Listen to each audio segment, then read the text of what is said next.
Olá, meus irmãos. A paz do Mestre Jesus esteja com todos vocês. Que Deus abençoe quem me ouve, que o Senhor possa sempre falar conosco por intermédio das suas sagradas escrituras, as verdades escritas e imutáveis do seu coração.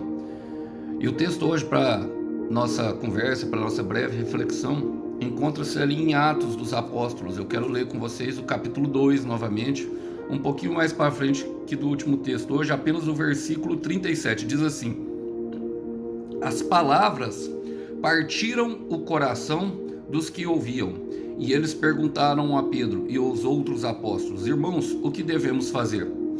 Irmãos, a última ministração foi justamente sobre aquilo que aqui era Pedro pregando, logo depois do derramar do Espírito Santo em Atos 2, na qual eles falaram em muitas línguas, e aquele momento ali era um momento de expansão da palavra de Deus e da igreja pelo derramar do Espírito Santo. Jesus Cristo, embora sendo Deus, abdicou de toda a sua onisciência e onipresença, se transformando, ou seja, habitando corporealmente em carne humana, em carne e osso. Ele não teria capacidade de pregar, porque ele era apenas um homem. Ele era 100% homem e 100% Deus. Mas pelas limitações que nós temos e o que ele não tem através do seu Espírito, ele não poderia fazer uma obra maior. E agora ele estava enchendo os vasos, estava enchendo os corações dos fiéis com o teu Espírito, a fim de que a palavra seja pregada. E começou através de Pedro. E é nesse momento aqui que há a conversão dos 3.000, dos primeiros 3.000, depois de encher os 120. E ele pregou sobre Davi, pregou sobre Moisés, ele vem falando sobre a história e do que os profetas tinham falado a respeito de Jesus. E chegou aquele momento, irmão, é o momento em que o coração abre o espaço. Eu quero repetir isso. É o momento em que o coração abre o espaço. O proverbista fala em Provérbios 4:23 sobre tudo que nós devemos guardar o nosso coração. Por quê? Porque ali procede as fontes de vida. É dali que brota toda a vida. É do nosso coração. É ali aonde que nós devemos mais proteger. É ali o alvo de Satanás, que ele tenta nos parar. E a palavra começa a falar que as palavras partiram o coração dos que ouviam. Eu quero repetir isso. A palavra partiu os corações dos que ouviam. Irmãos, muitas vezes as palavras de Deus, elas têm essa capacidade. Muitas vezes não, elas sempre têm essa capacidade. Por mais endurecido que seja as pancadas que nós tomamos pela vida, e nós tomamos muita, a tendência é que nós venhamos a endurecer o coração, não confiemos mais na bondade de Deus, não confiemos que possamos encontrar pessoas boas pelo caminho, né? Pensamos só coisa ruim. De cada 10 pensamentos, 11 são ruins. A gente se fecha, o nosso coração endurece, nós não temos a capacidade de amar mais. Não temos a capacidade de experimentar a felicidade porque o nosso coração endureceu. E esse é um dos alvos de Satanás, endurecer o nosso coração. Mas está falando que a pregação de Pedro partiu o coração. E o que quer dizer? Quebrantou, partiu, espedaçou a palavra. Quando o coração abre espaço, a palavra vai entrar. Eu quero repetir: quando o coração abre espaço, a liberdade irá chegar. Quando o coração abre espaço, há redenção e um céu aberto sobre a pessoa. É naquele momento, é o momento do coração quebrantado. Eu quero falar, é nesse momento, por mais que nós pensemos que não, que o Senhor está perto de nós, que o Senhor está atentamente aos nossos próximos passos. Eu quero ler com vocês Salmos 34, versículo 18, fala assim, ó: o Senhor está perto dos que têm o coração quebrantado e salva os de espírito abatido. Era o que estava acontecendo com aqueles homens. Eles entenderam a necessidade de Jesus. Eram israelitas endurecidos pela opressão política e por tudo que vivenciavam naquele momento. Era um momento muito difícil. Irmãos, nós pensamos às vezes que o momento que nós vivemos hoje é um momento muito difícil, mas o momento que o Senhor Jesus e os apóstolos viveram era muito, mas muito, eu creio que infinitamente mais difícil que o nosso. E eu falo isso com o coração aberto. E mesmo assim eles tinham coragem para ministrar a palavra e alcançar. Para quê? Para que o Senhor pudesse encontrar espaço e salvar os de espírito abatido.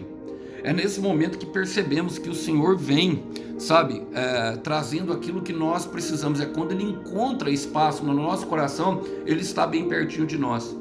E talvez você pense assim, irmão Alisson, mas eu não sinto. Não se trata de sentimento. A fé não se trata de sentir.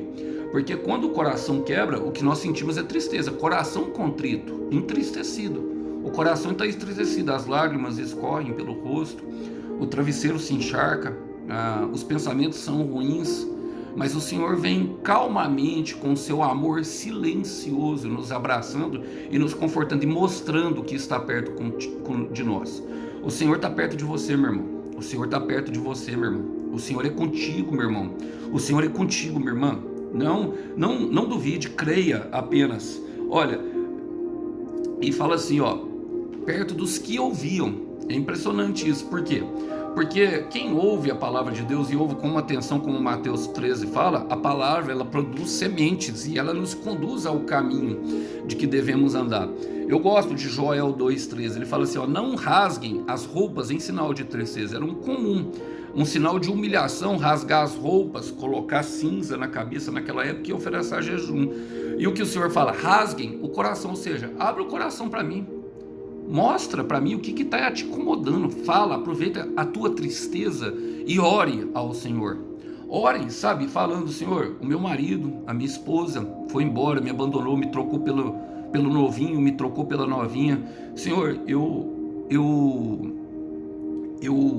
ofendi tal pessoa e não sei como fazer para pedir perdão. Me ajuda a encontrar o caminho. Senhor, o meu filho está nas drogas, os irmãos deles, eles se odeiam dentro de casa, a nossa casa não tem união. Abra, rasga o coração. Ele continua falando, Joel, voltem para o Senhor seu Deus, pois Ele é misericordioso e compassivo, lento para irar-se e cheio de amor.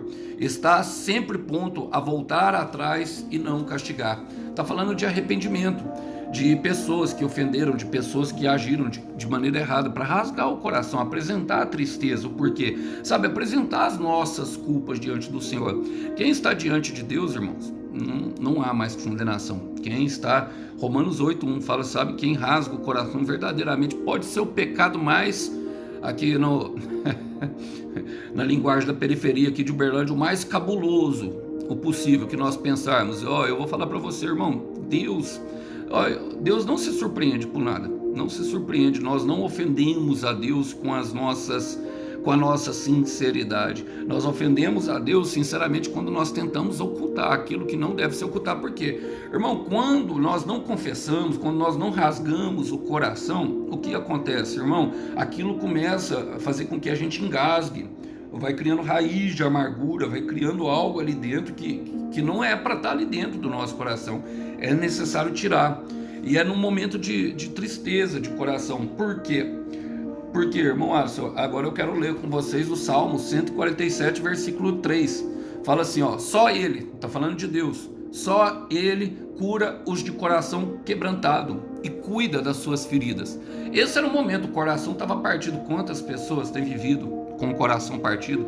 Quantas pessoas têm experimentado uma tristeza, uma depressão profunda, ansiedade, e um abismo leva o outro. A palavra fala em Salmos 42, versículo 7, da depressão vai para a ansiedade, da ansiedade vem a bipolaridade, um dia está bem, outro dia está mal. Da bipolaridade começa a tomar remédios Rivotril para que possa dormir, os ansiolíticos, e chegando às vezes até uma esquizofrenia. Eu falo porque eu já fui diagnosticado assim, irmãos. O psiquiatra achou que eu estava assim, que eu via coisas.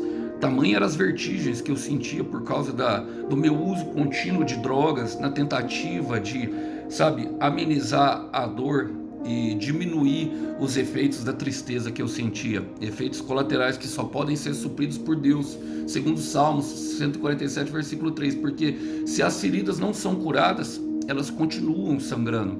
E quando elas são curadas, nós podemos viver, sabe, esse amor de Deus, nós podemos viver o que Ele tem para nós. Eu não estou dizendo, irmão, minha irmã, que você não pode viver enquanto está ferido, está ferida. Não é isso. Não é isso não, você pode se levantar, mas nós temos que nos colocar na disposição de rasgar o coração para Deus, para que Ele possa cuidar das nossas feridas. E aí vai acontecer algo que eu amo, na verdade, sabe? Porque em Isaías capítulo 57, no versículo 15, fala assim, ó: o alto e sublime que vive na eternidade, o santo diz: habito nos lugares altos e santos. E também com os de espírito oprimido e humilde, dou novo ânimo aos abatidos e coragem aos de coração arrependido. O Senhor te encorajará, meu irmão. Quando nós rasgamos o coração diante de Deus, Ele nos encoraja a fazer aquilo que deve ser feito, aquilo que vai atrair a felicidade, sabe? Ele está do lado daqueles que têm sofrido opressão pelo inferno, irmão. Lembrando, nosso inimigo é invisível, sabe? Não se culpe demasiadamente, apenas rasgue o coração e parta para cima daquilo que deve ser, sabe? Faça o que deve fazer, colocar e apresentar o seu coração. O meu coração é o altar a qual o Senhor escolheu para habitar, e é por isso que Ele precisa curar. Ele quer derramar. Sabe por que aqueles homens estavam ali diante de Pedro com o coração partido? Olha, eles falam assim, ó: e eles perguntaram a Pedro e os outros apóstolos. Reconheceram geral ali. Por quê? Porque fala assim, ó, fala assim aqui no versículo 33, fala assim, ó: o Pai lhes deu o Espírito Santo, que Ele derramou sobre nós, como vocês estão vendo e ouvindo. Eles viram e ouviram que aqueles homens estavam cheios da glória do Deus. Irmãos, era perceptível, simples pescadores falando em outras línguas, pessoas que nunca tiveram talvez nem contato com línguas estrangeiras, falavam fluentemente outras línguas. O Espírito Santo, ele não só nos limita somente aos nossos talentos, ele pode nos encher daquilo que nós precisamos para executar o nosso propósito. E eu gosto disso, porque me lembra de uma passagem que está justamente de Moisés, quando ele teve o rosto resplandecente. Está em Êxodo 34, 29, fala assim, ó: quando desceu Moisés do monte Sinais, tendo nas mãos as 2 tábuas do testemunho. Sim, quando desceu do monte, olha só o que fala agora: não sabia Moisés que a pele do seu rosto resplandecia, depois de haver Deus falado com ele. E é assim, quando nós vamos falando com Deus, quando nós vamos orando e entregando e sarando a nossa ferida, o nosso rosto começa a resplandecer em glória. Mas nós mesmos nem percebemos, irmãos. E essa é uma obra que o Senhor que faz em nós. Por quê? Porque a glória ainda é de Deus. A glória, sabe, que manifesta em nós é de Deus. E tem um propósito qual? Que os outros vejam. Que os outros vejam. Para quê? Para que sejam atraídos até ele. A hora que ele desceu, a palavra fala que Moisés não sabia, mas que os outros viram que o rosto dele estava resplandecente, porque Deus tinha estado perto dele. E é assim que vai acontecer com você, com você, meu irmão, com você, minha irmã. Sabe, o seu semblante, o seu rosto será transfigurado, será mudado em glória. As pessoas verão a glória de Deus na sua vida. E olha o que elas vão fazer. Irmãos, o que devemos fazer? Irmãos, o que devemos fazer? E eu quero acabar aqui a ministração de hoje declarando profeticamente. Sabe, Pedro respondeu: vocês devem se arrepender para o perdão dos pecados e cada um deve ser batizado em nome de Jesus, então receberão a dádiva do Espírito Santo. Logicamente esse caminho ele deve ser trilhado, irmãos, mas eu quero declarar profeticamente que Deus enviará instruções acerca daquilo que você vai fazer. Talvez você já passou pelo arrependimento, talvez você já passou pelo batismo, talvez você já até recebeu a dádiva do Espírito Santo, mas Deus enviará recursos do céu de provisão de informações daquilo que você deve fazer no seu caminho. Nem que seja que ele tenha que falar para você: espera, agora o momento é de esperar. Agora o momento é de descanso. Agora o momento, ele te fará saber o momento que. Então, o que devemos fazer? Você vai saber o que fazer. Haverá provisão do céu nesse sentido. E eu gosto, sabe por quê, irmão? De 1 Samuel 16, versículo 7. Porque fala que o Senhor conhece a intenção do nosso coração. Lá fala que o Senhor não atenta ao homem como, não vê o homem como um homem vê. Como o homem se reconheceu em você. Os homens vê a glória de Deus resplandecida, mas Deus olha para dentro do nosso coração. E mesmo que caiamos e tropeçamos, Ele sabe a motivação exata do nosso coração, por que estamos fazendo o que estamos fazendo. E Paulo diz em Hebreus 12 que nós estamos rodeados de tão grande nuvem de testemunha. E essa nuvem de testemunha não é somente de pessoas como estão aqui perguntando o que nós devemos fazer. É de anjos, também de demônios que querem nos atacar, mas principalmente o nosso Deus está olhando para nós, para dentro do nosso coração, e isso nos dá certeza. E nós saberemos que, mesmo que nós não saibamos o que fazer nesse exato momento, do determinado tempo, a informação do céu, ela vai vir. A informação do céu, ela vai vir daquilo que nós devemos fazer, mediante ao processo que temos vivido, no exato momento que temos vivido. Quero terminar com vocês, porque em Isaías 57, novamente no versículo 19, fala justamente o que nós viveremos depois de passar pelo todo o processo. E é isso que eu quero declarar sobre a sua vida. Ele fala assim, vou ler o versículo 18. Ele fala assim, tenho visto o que fazem, mas ainda assim irei curá-los.